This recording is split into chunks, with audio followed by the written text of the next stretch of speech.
Hello friends, मैं प्रियंका आर्या आप सबका आपके अपने चैनल लेट्स स्टार्ट स्टडी में बहुत बहुत स्वागत करती हूँ। जैसे कि आप सबको पता है कि हमारे चैनल पे सीटेट एग्जाम की प्रिपरेशन चल रही है। इसी सिक्वेंस में आज आप सबके लिए सीटेट एग्जाम के लिए ईवीएस पेडागोजी की क्लास लेके आऊँ।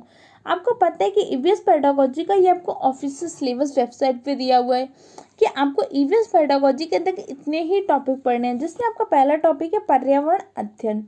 पर्यावरण अध्ययन इस टॉपिक में आपने पढ़ा कि ईवीएस के अंतर्गत आपको बच्चों को क्या पढ़ाना है, कैसे पढ़ाना है। जैसे आपको पता है पर्यावरण अध्ययन के अंतर्गत विज्ञान व सामाजिक विज्ञान दोनों की शिक्षा प्रदान करते हैं, वो भी किससे, एकीकृत उपागम के माध्यम से।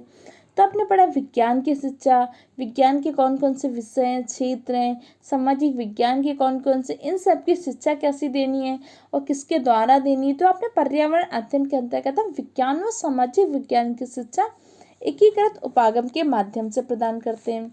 आपका सेकंड टॉपिक था अधिगम के सिद्धांत। अधिगम का तात्पर्य क्या होता है, सीखना। किसी भी काम को सीखने के, सिखाने के कुछ नियम होते हैं, कुछ सिद्धांत होते हैं। तो इस टॉपिक में आपने पढ़ा कि जब बच्चों को पर्यावरण के बारे में पढ़ा रहे हैं, अध्ययन करा रहे हैं, तो किन सिद्धांतों का, किन नियमों का प्रयोग करना है। आपका थर्ड टॉपिक था विज्ञान व सामाजिक विज्ञान में संबंध व उनके क्षेत्र। जिससे कि आप सबको पता है कि पर्यावरण अध्ययन के अंतर्गत हम विज्ञान व सामाजिक विज्ञान दोनों के सम्मिलित रूप से शिक्षा प्रदान करते हैं। तो हमें इन दोनों के क्षेत्र पता होने चाहिए, उन क्षेत्रों के आपस में संबंध कैसे, तभी तो हम एकीकृत उपागम से उनको शिक्षा प्रदान कर सकते हैं। और फिर आपका फोर्थ टॉपिक था पर्यावरण अध्ययन शिक्षण के तरीके। किसी भी विषय के शिक्षण के कुछ निश्चित तरीके होते हैं। जैसे क्या होता है, हिंदी पेडागोजी आप पढ़ाएंगे या हिंदी ग्रामर पढ़ाएंगे तो उसका कुछ एक अलग तरीका है, मैथ का पढ़ाने का कुछ अलग तरीका है, इंग्लिश पढ़ाने का एक अलग तरीका होता है। इसी प्रकार इसमें आपने पढ़ा कि पर्यावरण ईवीएस को पढ़ाने के कुछ निश्चित जो अलग तरीके होते हैं, ये आपने आपके फोर्थ टॉपिक में पढ़ा। आपका फिफ्थ टॉपिक है गतिविधियां व प्रयोगात्मक कार्य। जैसे कि आप बच्चों को शिक्षण कार्य कर रहे हो तो शिक्षण कार्य पढ़ाते समय क्या करते हैं, बीच बीच में एक्टिविटी कराई जाती है। इन एक्टिविटी से क्या होती है, बच्चों के अधिगम के प्रति रुचि उत्पन्न होती है। जब रुचि उत्पन्न होती है तो प्राप्त ज्ञान कैसा होता है, स्थायी ज्ञान हो जाता है। और जो ज्ञान स्थायी हो जाता है तो बच्चे उसका आसानी से जीवन में प्रयोग कर सकते हैं। तो ये सब आपने फिफ्थ टॉपिक में पढ़ा। और आपका सिक्स टॉपिक था सतत व व्यापक मूल्यांकन, जिसे आप शॉर्ट फॉर्म में सीसीई भी कहते हैं। इस टॉपिक में आपने पढ़ा कि मूल्यांकन, पहले तो आपको ये पता होना चाहिए था मूल्यांकन क्यों करते हैं, बच्चे ने क्या सीखा क्या नहीं सीखा, इन सबको जानने के लिए हम मूल्यांकन करते हैं। फिर आपने एनसीएफ में बोला गया था कि आपको कैसे सतत व व्यापक मूल्यांकन करना है। सतत व व्यापक मूल्यांकन के अंतर्गत क्या करते हैं, शैक्षिक व सह-शैक्षिक दोनों बच्चों को निरंतर रूप से मूल्यांकन करते रहना है। इस टॉपिक में आपने सीसीई के बारे में जाना। सेवन टॉपिक आता है शिक्षण सहायक सामग्री। जब आपने बच्चे को पढ़ा दिया, ये भी जान लिया बच्चे को क्या नहीं आया, तो आपको क्या करना है, बच्चों को चीज़ें दोबारा सिखानी है, प्रभावपूर्ण रूप से शिक्षण करना है।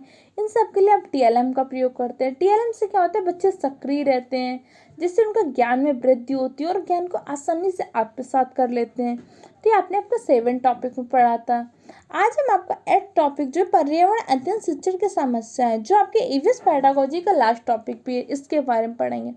अगर अभी तक आपने इससे ऊपर के जो टॉपिक है, सेवन टॉपिक, इन सब के वीडियो नहीं देखे तो हमारे चैनल के प्लेलिस्ट में जाइए, वहाँ से जाके वीडियो देख लीजिए और हमारे चैनल को सब्सक्राइब कर लीजिए। जिससे क्या होगा कि हमारे चैनल पे आने वाले सारे वीडियो के आपको रेगुलर वे पे नोटिफिकेशन मिलते रहेंगे।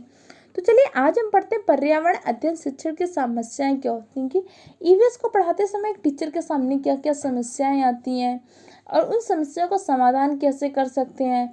इसके अलावा जब पाठ्य सामग्री बनती तो कौन कौन से मुख्य बिंदु जिनको ध्यान रखना चाहिए, किन नियमों का, किन सूत्रों का प्रयोग करके उन समस्याओं का समाधान कर सकते हैं। इसलिए इस वीडियो को पूरा एंड तक देखिए ताकि इस टॉपिक से आने वाले सारे क्वेश्चन को आप इजीली सॉल्व कर सकें। तो चलिए हम पढ़ते हैं। आज का टॉपिक है हमारा पर्यावरण अध्ययन शिक्षण की समस्याएं। तो पहले आपको पता होना चाहिए कि पर्यावरण अध्ययन क्या होता है। जैसे कि आपका पहला टॉपिक ही था पर्यावरण अध्ययन। तो पर्यावरण अध्ययन में हम किसकी किसकी शिक्षा उपलब्ध कराते हैं, तो विज्ञान व सामाजिक विज्ञान दोनों के हम एकीकृत उपागम के माध्यम से पर्यावरण के अंतर्गत शिक्षा उपलब्ध कराते हैं।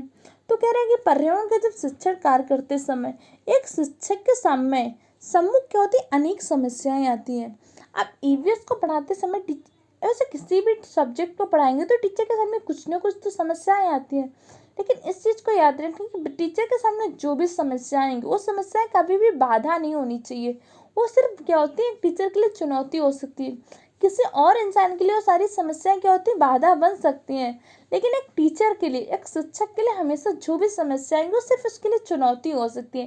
कभी भी कोई भी समस्या टीचर के लिए बाधा नहीं बन सकती कि अपना शैक्षणिक कार्य, अपने शैक्षणिक उद्देश्यों की पूर्ति न कर सके। इसलिए जो भी समस्याएं आ रही हैं उनको एज अ चुनौती, एज अ चैलेंज लेके आपको उनको समाधान करने का प्रयास करना है। तो कह रहे कि जो पर्यावरण की विषय वस्तु होती है अत्यंत जटिल और विविधता से भरी है। इसलिए क्या होता है, टीचर के सामने बहुत सारी समस्याएं आती हैं। जैसे कह रहे कि पर्यावरण की विषय वस्तु, जैसे हम पर्यावरण में हम क्या करते हैं, विज्ञान व सामाजिक विज्ञान। तो विज्ञान के बहुत सारे क्षेत्र होते हैं, जैसे भूगोल हो गया, जीव विज्ञान हो गया, वनस्पति विज्ञान। सामाजिक विज्ञान में आपका इतिहास है, भूगोल है, नागरिक शास्त्र है, अर्थशास्त्र है। इन सबकी शिक्षा प्रदान करते हैं। तो काफ़ी जटिलता और विविधता से भरी हुई। जैसे आप क्या करते हैं, अर्थशास्त्र में क्या करते हैं, धन संबंधित नियम कानूनों का ज्ञान करते हैं। उसी प्रकार नागरिक शास्त्र में क्या होता है, समाज कैसे चल रहा है, लोक प्रशासन कैसे चल रहा है, सरकार कैसे चलती है, संसद कैसे है, लोकसभा, इन सब के बारे में ज्ञान देते हैं। उसी प्रकार इतिहास क्या होता है, सरल शब्दों में समझे जो बीत गया, जिसका हमें लिखित रूप से प्रमाण उपलब्ध है, या अलिखित रूप से जिसका प्रमाण उपलब्ध हुआ, वही इतिहास है। जो बीती गई घटनाओं में जिनका प्रमाण उपलब्ध है उस सब के बारे में, जैसे मुगल वंश हुए और गुप्त काल हुए, इन सब के बारे में। इसी प्रकार आपका भूगोल में क्या करते हैं, हमारी प्रकृति की जो घटनाएं हो रही हैं, तो इसलिए क्या होता है, इन सबको जब पढ़ाते हैं तो कई सारी समस्याएं टीचर के सामने तो उन सारी समस्याओं को जानने का प्रयास करते हैं कि कौन कौन सी समस्या, उन समस्याओं को कारण क्या होता है, उन समस्याओं का समाधान कैसे कर सकते हैं। तो जो पहली आपकी समस्या है व्यक्तिक विभिन्नता।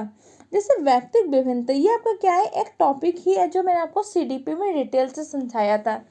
व्यक्तिक विभिन्नता क्या होती है, जैसे आपको पता है हर बच्चे का परिवेश अलग होता है, हर बच्चे का वंशानुक्रम, हर बच्चे का योग्यता, हर बच्चे की रुचि क्षमता कुछ ना कुछ तो अलग होती है। कुछ में समानताएं हो सकती है, लेकिन कुछ ऐसी चीजें होंगी जो हर बच्चे को एक दूसरे से अलग बनाती हैं। यही क्या होता है, उसकी व्यक्तिक विभिन्नता। यहाँ तक कहा गया कि दो जुड़वा बच्चे होंगे, उनमें भी कुछ ना कुछ तो व्यक्तिक विभिन्नता अवश्य पाई जाएगी। हो सकता है उनकी रुचि में हो, उनकी क्षमता में कार्य करने की, उनकी योग्यता में, उनकी बुद्धि लब्धि में, या किसी शारीरिक संरचना में, या किसी और क्षेत्र में। यही होता है कि हर एक व्यक्ति से दूसरे व्यक्ति में जो अंतर है वही क्या है, व्यक्तिक विभिन्नता है। ठीक, अब जैसे क्या होता है, आपकी क्लास में मान लीजिए 30 बच्चे हैं, तो 30 बच्चे में क्या होगी, व्यक्तिक विभिन्नता होगी। तो हर बच्चे की रुचि अलग होगी, हर बच्चे की क्षमता अलग होगी, हर बच्चे की योग्यता अलग होगी। तो इन सारी चीज़ों का क्या करना है, टीचर को ध्यान रखना है। अगर कक्षा में उपस्थित प्रत्येक बालक में व्यक्तिक विभिन्नता पाई जाती है, और जब व्यक्तिक विभिन्नता पाई जाएगी तो प्रत्येक बालक की अधिग्रहण क्षमता भी अलग होगी। अब आपको पता नहीं चाहिए अधिग्रहण क्षमता क्या होती है। अधिग्रहण क्षमता का तात्पर्य होता है अधिगम को ग्रहण करने की क्षमता। अधिगम को ग्रहण करने की क्षमता, अधिगम क्या होता है, आपको सीखना। सीखना क्या होता है, किसी भी चीज़ को सीखने की जो हमारी ग्रहण करने की क्षमता होती है वही हमारी क्या होती है, अधिग्रहण क्षमता होती है। एज ए टीचर जब आप क्लास में पढ़ा रहे होंगे तो हो सकता है आपकी क्लास का कुछ बच्चे ऐसे होंगे कि एक बार में समझाने से समझ जा रहे हैं, कुछ 2 बार में समझ जाएगी, कुछ को क्या होगा, आपको 4-5 बार भी समझाने पड़ेगा। और कुछ बच्चे ऐसे होंगे उनके लिए क्या करना है, आपको अलग विधियों का, प्रविधियों का प्रयोग करना पड़ेगा। तो कह रहे हैं कि एज ए टीचर जब आप क्लास में पढ़ा रहे हैं तो आपको व्यक्तिक विभिन्नता के संप्रत्यय का हमेशा ध्यान रखना है। कि ऐसा नहीं कुछ बच्चों ने बोल दिया कि हाँ मुझे समझ में आ गया तो आपको लगा कि पूरी क्लास को आ गया, क्योंकि हर बच्चा अलग है। इसलिए हर बच्चे की रुचि, क्षमता, योग्यता को ध्यान में रख के क्या करना है, अपने शिक्षण विधियों का चयन करना है। और शिक्षण विधियों का चयन करते समय व्यक्तिक विभिन्नता का अवश्य ध्यान रखना है। अब चलिए हम अगली समस्या पढ़ते हैं कि विद्यालय में संसाधनों का अभाव। कई बार क्या होता है, विद्यालय में पर्याप्त संसाधन नहीं उपलब्ध हो पाते हैं, जिसके क्या होता है, पर्यावरण अध्ययन के शिक्षण की प्रमुख समस्या है। विद्यालय में पर्याप्त मात्रा में संसाधन उपलब्ध नहीं होते, जिससे प्रभावपूर्ण तरीके से शिक्षण कार्य नहीं हो पाता। अब आप जैसे मान लीजिए कि आवश्यक संसाधन क्या होते हैं जो आपको शिक्षण कार्य के आवश्यक है। पहला क्या होना चाहिए, विद्यालय में भवन उचित रूप का बना होना चाहिए। भवन में जो होती कक्षाएं उचित रूप से हों, हवादार कमरे हों, उचित प्रकाश की व्यवस्था हो, श्याम पट्ट हो, टीएलएम हो, बच्चों के लिए शुद्ध पेयजल की व्यवस्था हो, बहुत ज़्यादा गर्मी का माहौल ना हो। ये सारी क्या होती है, आवश्यक संसाधन है, ये सारे संसाधन होने ही चाहिए। अगर ये सारे संसाधन नहीं होंगे तो क्या हो सकता है, शिक्षण कार्य प्रभावी रूप से हो सकता है? बिल्कुल नहीं हो सकता। इसीलिए हमें क्या करना है, विद्यालय में आवश्यक संसाधन की उपलब्धता का ध्यान रखना है। अगर आप मान लीजिए आपकी क्लास में बहुत गर्मी है, हवा ही नहीं आ रही, उस स्थिति में आप पढ़ाएंगे तो बच्चे पढ़ पाएंगे? बिल्कुल नहीं पढ़ पाएंगे।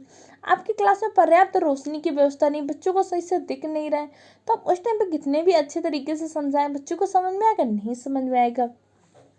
इसीलिए एक टीचर को ध्यान रखना है, ऐसा तो नहीं कि आवश्यक जो मूलभूत संसाधन है वही विद्यालय में नहीं उपलब्ध है। अगला क्या होता है, प्रायोगिक कार्य की समस्या। अब प्रायोगिक कार्य की समस्या क्या होती है, जिससे आपको पता है कि आप क्या करते हैं, ईवीएस के अंतर्गत आप क्या करते हैं, साइंस और एसएसटी दोनों को पढ़ाते हैं बच्चों को। और आपको पता है आपकी साइंस जो विज्ञान होती है, विज्ञान कैसा है, प्रयोगात्मक विषय है। क्योंकि विज्ञान का सरल शब्दों में अर्थ क्या होता है, किसी भी विषय वस्तु के क्रमबद्ध और सुव्यवस्थित ज्ञान को ही हम क्या बोलते हैं, विज्ञान। जैसे विज्ञान की आपके अलग अलग शाखाएं, मुख्यतः विज्ञान की 3 शाखाएं होती है, जैसे भौतिक विज्ञान, जीव विज्ञान, रसायन विज्ञान। इसके बाद भी विज्ञान की अलग अलग शाखाएं बनती जाती है, जैसे कोशिका विज्ञान, शैवाल विज्ञान है, अलग अलग बहुत सारी शाखाएं बनती जाती हैं। तो उसमें क्या होता है, किसी भी विशेष क्षेत्र के बारे में व्यवस्थित अध्ययन किया जाता है। और कार्य कि विज्ञान आपका एक प्रयोगात्मक विषय है। विज्ञान के बारे में जो बच्चों को सिखाना है वो क्या करते हैं, अगर आप प्रयोग करके सिखाते हैं तो बच्चे ज़्यादा आसानी से सीख सकते हैं। अब आप मान लीजिए आपके विद्यालय में क्या होगा, प्रयोग करने की आवश्यक संसाधन ही उपलब्ध नहीं है, तो क्या आप चीज़ें प्रयोग करके सिखा सकते हैं? तो ये भी एक समस्या होती है कि प्रायोगिक कार्य के आवश्यक संसाधन नहीं उपलब्ध होते हैं। तो ये आपकी क्या एक समस्या है। अगला आपकी क्या होती है, अभिप्रेरणा में कमी। अभिप्रेरणा, मोटिवेशन, ये भी आपका एक सीडीपी का टॉपिक है, जो मैंने आपको सीडीपी में डिटेल से समझाया था। ये मोटिवेशन की उत्पत्ति किससे हुई थी, लैटिन भाषा के मूवियर नामक एक शब्द से हुई है, जिसका अर्थ क्या होता है, टू मूव, अर्थात गति प्रदान करना। तो कई बार एग्जाम में ऐसे पूछ सकते हैं कि मोटिवेशन शब्द की उत्पत्ति किस भाषा से हुई है, तो लैटिन भाषा का एक शब्द है मूवियर, जिसका तात्पर्य क्या होता है, टू मूव, गति प्रदान करना। कह रहे कि छात्रों की पाठ्य सामग्री में रुचि उत्पन्न करने के लिए प्रेरणा एक महत्वपूर्ण कारक है, अतः एक शिक्षक को शिक्षण कार्य करते समय प्रेरणा के सिद्धांत का पालन करना चाहिए। कह रहे एक शिक्षक को जब भी टीचिंग करे तो हमें क्या करना है, प्रेरणा के सिद्धांत का पालन करना चाहिए। आप प्रेरणा के सिद्धांत का पालन कैसे, जैसे आप बच्चों को पढ़ा रहे हैं तो बच्चे को अगर नहीं समझ में आ रहा तो आप उसे अगर डांट देंगे कि तुम्हें नहीं आ सकता, तुम्हें कुछ समझ में नहीं आता, तुम्हारी बुद्धि कमजोर है, तो क्या बच्चा आगे सीखने का प्रयास करेगा? बिल्कुल नहीं सीखेगा। अब उसी टाइम पे आप उससे क्या करना है, आप अपनी शिक्षण विधियों को, प्रवृत्तियों को बदल सकते हैं। उससे कह सकते हैं कोई बात नहीं बेटा, प्रयास करो, आप सीख जाओगे, और कोशिश करो, आप अच्छा कर रहे हो। तो क्या होगा, मोटिवेट होगा, उसे लगेगा नहीं नहीं मैं अच्छा कर रहा हूँ, तभी मेरे सर या मैम मेरी क्या कर रही है, तारीफ कर रही है। उसे रीएनफोर्समेंट देना है, उसे बलन देने की कोशिश करनी है, जिससे वो सीख सकता है। आपको हमेशा पुनर्बलन और प्रेरणा में अंतर पता हो। जब पुनर्बलन क्या होता है, एक टाइम विशेष पे दिया जाता है। अभी प्रेरणा क्या होता है, पूरा वो होता है, वे होता है, पूरा रास्ता तरीका होता है। जैसे स्किनर ने आपको क्या बोला था, स्किनर ने प्रेरणा को सीखने का सर्वोत्तम राजमार्ग कहा था। स्किनर ने कहा था कि motivation is the super highway of learning.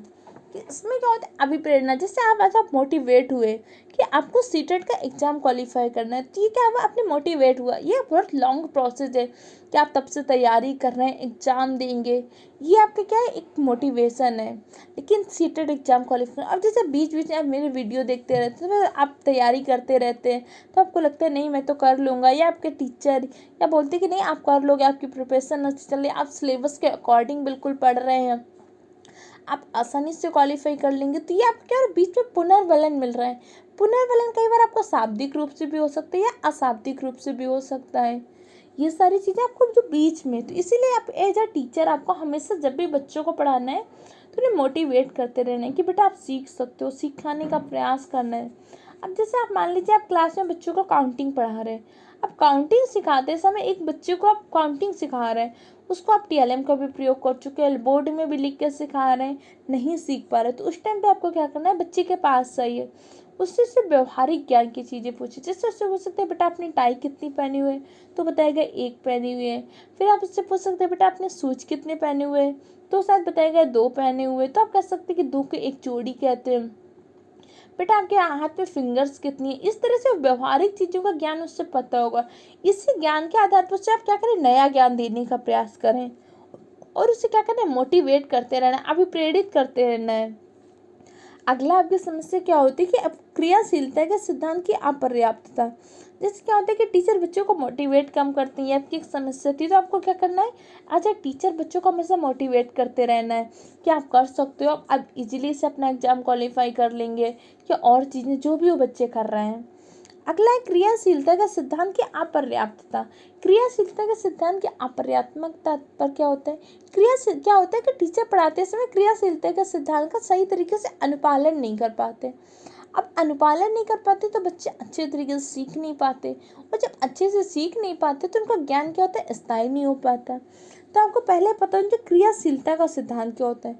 क्रियाशीलता का सिद्धांत का तात्पर्य होता है करके सीखना।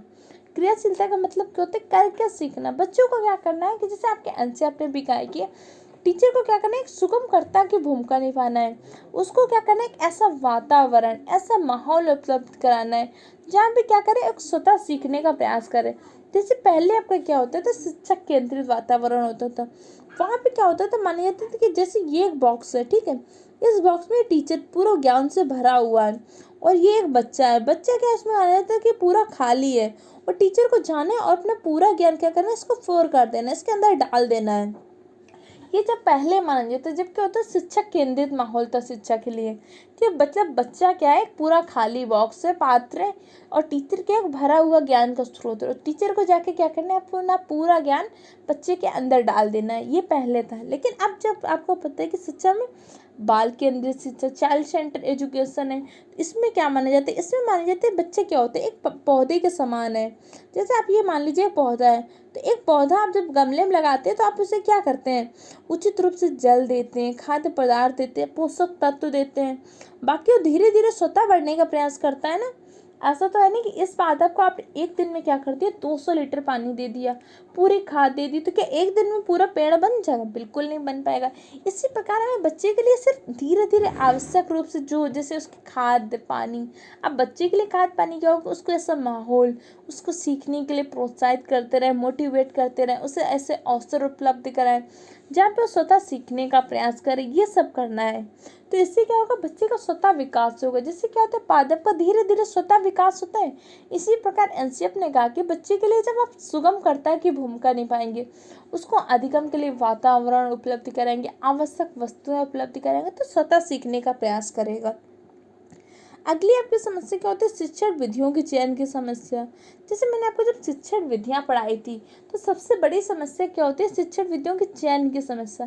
कई बार क्या होता है, उचित गाइडेंस के अभाव में या उचित रूप से ज्ञान न होने के कारण एक टीचर क्या करते हैं, उपयुक्त शिक्षण विधियों का चयन नहीं कर पाते। जैसे आपने अलग अलग विधियां पढ़ी थी, आगमन से निगमन, विश्लेषण से संश्लेषण की विधि, ये सारी विधियों का चयन करना आपको जरूरी पता होना चाहिए, किस विधि का कब चयन करना है। जैसे कहानी कथन विधि होती है, भ्रमण विधि होती है, प्रश्नोत्तर विधि होती है, अलग अलग विधियाँ हैं, अलग अलग शिक्षण सूत्र होते हैं। तो इन सबको आपको पता होना चाहिए किस समय, किस परिस्थिति में आपको किस विषय वस्तु का चयन करना है, किस विधि से पढ़ाना है। जैसे कह रहे छात्रों के पर्यावरण अध्ययन शिक्षण कार्य करते समय छात्र की रुचि क्षमता के आधार पर शिक्षण विधियों का चयन करना। जब भी आप शिक्षण विधियों का चयन करें तो छात्रों की रुचि व क्षमता को आधार पर ही चयन करें। जैसे आप मान लीजिए प्राइमरी क्लास के बच्चों को क्या करें, आप लेक्चर मेथड से समझाने का प्रयास करेंगे। आप आए आके सब कुछ लेक्चर मेथड से समझा दें तो उन्हें कुछ समझ में आएगा, बिल्कुल नहीं आएगा। क्योंकि प्राइमरी स्तर में जब बच्चे छोटे होते हैं तो उनके अंदर क्या होती है, अमूर्त चिंतन की योग्यता नहीं पाई जाती। उनके अंदर कैसा होता है, मूर्त चिंतन क्या होता है, जो चीज़ें उनके सामने होती हैं वही चीज़ों के आधार पर सोच सकते हैं। जैसे आप उन्हें ब्लैक बोर्ड दिखाते हैं, जैसे कोई और चीज़ पढ़ाते हैं तो उसके सामने उसको आप टीएलएम दिखाइए, उसका चार्ट पेपर में बना हुआ है उसकी इमेज दिखाइए। जैसे आप उसको शेर दिखा रहे हैं तब उसे तुरंत ये बेटा देखो शेर है, ये उसकी इमेज, ये ऐसे दहाड़ता है, ऐसे होता है, या कोई अदर जानवर, उसको उसके परिवेश से संबंधित चीज़ें पहले दिखाने का प्रयास करनी। अब जब उसे जानवर पढ़ा रहे हैं तो जानवर में भी क्या करना है, पहले उसे पालतू जानवर जैसे गाय भैंस कुत्ता बिल्ली, ये सब चीज़ें दिखाएंगे तो सीख जाएगा, क्योंकि उसने इन सब चीज़ों को अपने परिवेश में देखा होगा। अगर आप मान लीजिए डायरेक्ट उसे जेब्रा गैंडा से दिखाएंगे तो समझ पाएगा, नहीं समझ पाएगा। और अब आप मान लीजिए कि आप जूनियर स्तर में हैं, अब 8th 9th क्लास में आप बच्चों को क्या कर रहे हैं, कहानी विधि से, कविता विधि से समझा रहे, तो भी क्या बच्चों को इंटरेस्ट आएगा? नहीं आएगा, और बोर हो जाएंगे। क्योंकि अब उनमें क्या है, अमूर्त चिंतन की योग्यता है, वो आसानी से समझ सकते हैं। अब उन्हें शेर का चित्र दिखाएं ना दिखाएं, वो समझ जाएंगे कि हाँ ये शेर होता है, या और किसी चीज़ का। आप उसे इमेज दिखाने की बहुत ज़्यादा ज़रूरत नहीं है। तो इसीलिए क्या करना है आपको, बच्चों की रुचि, क्षमता व उनके योग्यता के आधार पर उपयुक्त शिक्षण विधि का चयन करना है। और कई बार क्या होता है, टीचर को उपयुक्त ज्ञान न होने पर वो गलत शिक्षण विधि का चयन कर लेते हैं। तो भले वो कितनी भी मेहनत से पढ़ाओगे, अगर आप गलत शिक्षण विधि का चयन कर रहे हैं तो क्या होगा, बच्चे को चीज़ें समझ में ही नहीं आएंगी। अगली आपकी क्या होती है, उपचारात्मक शिक्षण की समस्या। उपचारात्मक शिक्षण की समस्या क्या होती है, जैसे मैंने आपको 2 पॉइंट बताए थे। पहला क्या बताया था, उपचारात्मक, और दूसरा क्या होता है, निदानात्मक। कई बार क्या होता है, इनसे रिलेटेड पॉइंट ही आपके एग्जाम में पूछ सकते हैं। निदानात्मक में आप क्या करते हैं, समस्या का पता लगाते हैं, जबकि उपचारात्मक में क्या करते हैं, समस्या का समाधान करने का प्रयास करते हैं। कह रहे पर्यावरण अध्ययन के शिक्षण में छात्रों की त्रुटियों का समाधान नहीं तो उपचारात्मक शिक्षण की व्यवस्था करें। कई बार क्या होता है, बच्चों की गलतियां तो पता हो जाती हैं, या कई बार गलतियां ही नहीं पता होती हैं।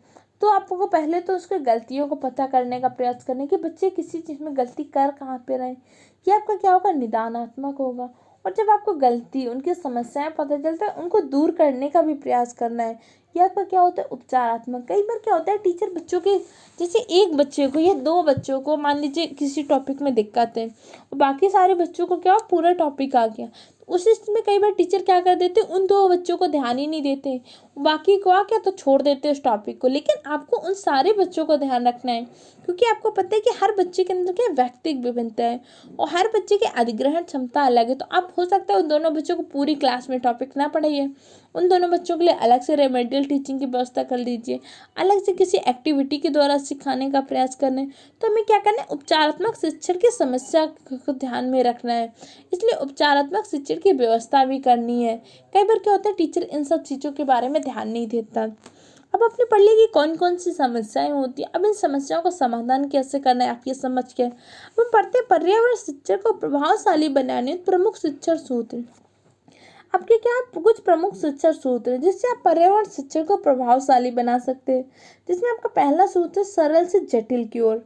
जब भी आपको शिक्षण कार्य करना है तो क्या करना है, सरल से जटिल की ओर शिक्षण सूत्र का ध्यान रखना है।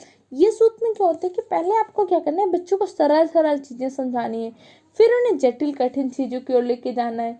अगर आप मान लीजिए बच्चों को क्या करें, पहले कठिन चीज़ें समझा देंगे तो कठिन चीज़ें उन्हें समझ में भी नहीं आएंगी, और उनका क्या होगा, विषय वस्तु से इंटरेस्ट खत्म हो जाएगा। उन्हें लगेगा नहीं ये तो बहुत टफ है, मुझे आ ही नहीं सकता। अगर आप सरल से जटिल की ओर ले जाते हैं तो पहले वो सरल सरल चीज़ें क्या होंगे, आसानी से सीख भी जाएंगे। और फिर अगर जटिल चीज़ नहीं भी आएगी तो आप उससे कह सकते हैं कि बेटा देखो आपने अभी तो इतना सीख चुके, इसको और अभ्यास करो, मोटिवेट करेंगे बेटा और प्रयास करो और सीखो, आप सीख जाओगे। तो पहले वो मोटिवेट होकर स्वतः सीखने का प्रयास करेंगे और आसानी से सीख भी जाएंगे। अगली आपका सूत्र कौन सा होता है, ज्ञात से अज्ञात की ओर। ज्ञान क्या होता है, बालक जो चीज जानता है, जो चीज जानता है उसका क्या होगा, पूर्व ज्ञान होगा। अज्ञात क्या होगा, जो चीज नहीं जानता, जो नहीं जानता उसका क्या नवीन ज्ञान है। इसलिए आपको बालक को जो भी चीजें सिखानी है उस पे पूर्व ज्ञान के आधार पे क्या करना है, उसके नवीन ज्ञान को सिखाने का प्रयास करना है। कि जो भी चीजें उसे पता है उसका पूर्व ज्ञान जो है उसी आधार पे उसके क्या करना है, नवीन ज्ञान को सिखाने का प्रयास करना है। अगला शिक्षा सूत्र क्या होता है आपका, विशिष्ट सामान की ओर। विशिष्ट क्या होता है, बच्चे का, हर बच्चे का अपने एक स्पेसिफिक नॉलेज होते हैं किसी विषय वस्तु के प्रति, उसी के आधार पर उसको सामान के एक जनरलाइज, जैसे एक सामान्यीकरण प्रक्रिया होती है कि एक पूरा प्रक्रम करने के पश्चात जो आपने एक निष्कर्ष निकाला, एक सामान्य नियम निकाला, वही होता है। इसी आपको क्या करना है, विशेष से सामान्य शिक्षा सूत्र का प्रयोग करना है। अगला आपका क्या होता है, विश्लेषण से संश्लेषण की ओर। विश्लेषण क्या होता है कि खंडों में तोड़ के समझाना विश्लेषण, और संश्लेषण क्या होता है, खंडों को समग्र करके समझाना है। इसलिए आपको इन सब सूत्रों को याद रखना है। बच्चों को पहले चीज़ें क्या, छोटे छोटे खंडों में तोड़ कर समझानी। जब वो छोटे छोटे खंड सीख जाएंगे तब उसे क्या करना, पूरा समग्र रूप से समझाना है। जैसे आपको बच्चे को एक पादप के बारे में पढ़ाना है, पादप के बारे में क्या कर सकते हैं, पहले एक बार उसे जड़ के बारे में बता दीजिए। जैसे उसे कह सकते हैं कि बेटा अगर मान लीजिए पेड़ है, इसकी जड़ काट दें तो क्या होगा, तो हो सकता है बच्चे कहेंगे कि ये पेड़ गिर जाएगा, या कुछ बच्चे कहेंगे इसे खाना नहीं मिलेगा, पानी नहीं मिलेगा। अलग अलग आंसर देंगे। तो पहले एक बार उसके मन में जड़ के लिए बताइए कि जड़ क्या हो रही, पादप को सहारा दे रही, फिर जड़ें क्या कर रही है, उसको जल तथा खनिज लवण का संवहन कर रही हैं, ये सारे। इसके पश्चात आप उसे पादप के फूल के बारे में, फल के बारे में, तनों के बारे में, पत्तियों के बारे में धीरे धीरे एक एक प्रक्रम को समझा दिए। जब इन सब के बारे में समझ जाएगा तब उसको आप समग्र रूप से पूरे पेड़ के बारे में समझाए तो आसानी से सीख भी जाएगा। अब आप उसे पूरा एक साथ पेड़ के बारे में समझाएं तो हो सकता है ना भी सीख पाए, लेकिन जब आपने उसे खंडों में समझा दिया तो आसानी सीख जाएगा। लेकिन कुछ ऐसे परिस्थितियाँ होंगी जहाँ पे आप क्या कर सकते हैं, संश्लेषण से विश्लेषण की ओर भी प्रयोग कर सकते हैं कि पहले उसको पूरी चीज़ बता दीजिए समग्रता, फिर उसको खंडों में तोड़ने का प्रयास करिए। ये सारे सूत्रों का क्या आपको परिस्थिति के अनुसार प्रयोग करना है कि आपका शिक्षण के समय बच्चों की रुचि कैसी, उनकी योग्यता कैसी, उसके आधार पर चयन करना है। वो पढ़ते पठन पाठन सामग्री। जब आपकी पठन पाठन सामग्री का निर्माण होता है तो टीचर को कुछ चीज़ों का ध्यान देना है। जैसे पहला क्या होता है कि पठन पाठन सामग्री के निर्माण में विभिन्न विषयों में विषय वस्तु के वितरण में एक उचित संतुलन होना चाहिए। जैसे आपको पता है कि पर्यावरण अध्ययन, तो पर्यावरण अध्ययन के अंदर क्या करते हैं, विज्ञान व सामाजिक विज्ञान की शिक्षा देते हैं। अब जब विज्ञान व सामाजिक विज्ञान की शिक्षा दे रहे हैं तो आपको क्या ध्यान रखना है कि दोनों में एक बैलेंस बना रहे। ऐसा ना हो कि साइंस की टॉपिक ज़्यादा हो जाए या एसएसटी के टॉपिक ज़्यादा हो जाए, तो इन दोनों की चीज़ की आपको बैलेंस बना के रखनी है। जैसे आपको पता है कि आपका सीटेट एग्जाम में 15 नंबर क्या होते हैं, ईवीएस पेडागोजी के क्वेश्चन आते हैं, और 15 नंबर की क्या होते हैं, आपकी एनसीईआरटी बेस्ड की थ्योरी से आते हैं। तो थ्योरी वाले के चैप्टर मैंने आपको कंप्लीट करके समझा दिए। तो उसमें आपने देखा था जब आपने ईवीएस थ्योरी पढ़ रहे थे एनसीईआरटी बेस्ड, तो उसमें क्या हो रहा था, आपके साइंस एसएसटी दोनों का एक सम्मिश्रण था कि कुछ टॉपिक साइंस के थे, कुछ आपके क्या थे एसएसटी से, एक बैलेंस बना हुआ था। इसलिए जो भी पाठ सामग्री बने एक बैलेंस में बननी चाहिए। और दूसरे क्या होते हैं कि विषय वस्तु के मध्य परस्पर संबंध को स्पष्ट रूप से इंगित करना चाहिए। जैसे आपने अपने एवियस पेडागोजी का ही अपने थर्ड टॉपिक पढ़ा था कि विज्ञान में सामाजिक विज्ञान के में संबंध कि जो शिक्षा दे रहे हैं उनके मध्य संबंध कैसे, ये बच्चों को बताने हैं कि बेटा आपका जैसे भूगोल का पर्यावरण से कैसे संबंध, तो भूगोल में हमारे परिवेश पर्यावरण क्या होता है, हमारे चारों ओर का जो आवरण है, पर्यावरण दो शब्दों से मिलकर बना है, परि प्लस आवरण। परि क्या होता है, हमारे चारों ओर का, आवरण क्या होता है, घेरा। तो कह रहा है हमारे चारों ओर का जो आवरण है, जो घेरा है, वही क्या है, पर्यावरण है। तो कह सकते हैं भूगोल का पर्यावरण से कैसे संबंध है। तो भूगोल में हम क्या जानने की प्रकृति में होने वाली जो घटनाएं हैं, प्रकृति में होने वाली घटनाएं जो है, प्रकृति की जो चीजें हैं, उन सबको हम भूगोल के द्वारा जानते हैं। जैसे बादल कैसे बनता है, पहाड़ क्या होते हैं, वर्षा कैसे होती है, ये सारी चीज़ें आप किससे, भूगोल से जानते हैं। और ये सारी चीज़ें होती क्या है, हमारे परिवेश में, हमारे चारों ओर के वातावरण में। ठीक है, आपस में संबंध है तो बच्चों को इनके मत में आपस में संबंध बताना है। जैसे आपको साइंस का, जैसे साइंस में आपने पढ़ा था परिरक्षण विधियों के बारे में कि भोजन का खाद्य पदार्थों को परिरक्षण कैसे करते, तो आपको उसके परिवेश में बताना है कि बेटा कई बार क्या होता है, जैसे हमारे घरों में दूध फट जाता है या अलग अलग सामग्री खराब हो जाती है, तो उसमें हम क्या करते हैं, साइंस के टेक्निक्स का प्रयोग करके उनका परिरक्षण करने का प्रयास करते हैं जिससे वो आसानी से खराब ना हो। तो जब बच्चों को स्पष्ट रूप से उनके मध्य के संबंध को इंगित करेंगे तो बच्चों को चीज़ें ज़्यादा आसानी से समझ में आएंगी। अगला क्या होता है, पाठ्यक्रम के विषयों को तर्क संगत क्रम में व्यवस्थित करना है कि जो आपको पाठ्यक्रम पढ़ाना है उसको एक सिस्टमेटिक वे पे पढ़ाना है। जैसे आप हिंदी पढ़ाते हो तो पहले क्या होता है, उसमें वर्णमाला पढ़ाते हैं, उसके पश्चात क्या होते हैं 2 अक्षर के शब्द, 3 अक्षर के शब्द, ऐसे धीरे धीरे एक सिस्टमेटिक वे में पढ़ाते हैं ना। जैसे आपके ईवीएस पेडागोजी का ही इसको सिलेबस कैसे सिस्टमेटिक वे में दिया हुआ है। जैसे पहला टॉपिक क्या, पर्यावरण अध्ययन, तो पहले आपने जाना कि पर्यावरण में क्या पढ़ाना है। दूसरा क्या, सिद्धांत के आधार पर पढ़ाना है। फिर तीसरा टॉपिक क्या, विज्ञान व सामाजिक विज्ञान का संबंध व क्षेत्र। ये सारे टॉपिक आपने जाने तो कैसे एक सिस्टमेटिक वे में अरेंज हुए हैं। इसलिए आप हमेशा जो भी बच्चों को पढ़ाना है एक सिस्टमेटिक वे पे पढ़ाना है जिससे वो आसानी से सीख जाएंगे। अब आप मान लीजिए कि जैसे आपको ईवीएस पेडागोजी का तो जो सिलेबस दिया हुआ है, अब ये सिलेबस क्या हो, आपको एक सिस्टमेटिक वे में न दिया हो। पहले आप पढ़ा, आपका पहला टॉपिक जो आपका लास्ट टॉपिक है पर्यावरण अध्ययन शिक्षण की समस्या है, ये मान लीजिए आपका पहला टॉपिक होता, तो आपको अगर यही नहीं पता कि पर्यावरण अध्ययन में पढ़ाते कैसे, तो आपको समस्याएं पता होती, नहीं पता होती, तो क्या करना है, बच्चे को कुछ भी पढ़ाना है तो एक सिस्टमेटिक वे में पढ़ाना है। अगला आपका पॉइंट क्या है कि लैंगिक तथा सामाजिक पूर्वाग्रह की जांच पुस्तकों का निरीक्षण करना है कि जब भी आपको क्या होगा पाठ्य पुस्तक का निर्माण हुआ तो ध्यान रखना कि ऐसा तो नहीं उसमें लैंगिक पूर्वाग्रह सामाजिक पूर्वाग्रह जाता हो। तो आपको पहला पता है पूर्वाग्रह क्या होता है। जैसे सीटेट में मैंने आपको सीटी में पढ़ाया था तो पूर्वाग्रह लैंगिक पूर्वाग्रह के बारे में डिटेल से समझाया था।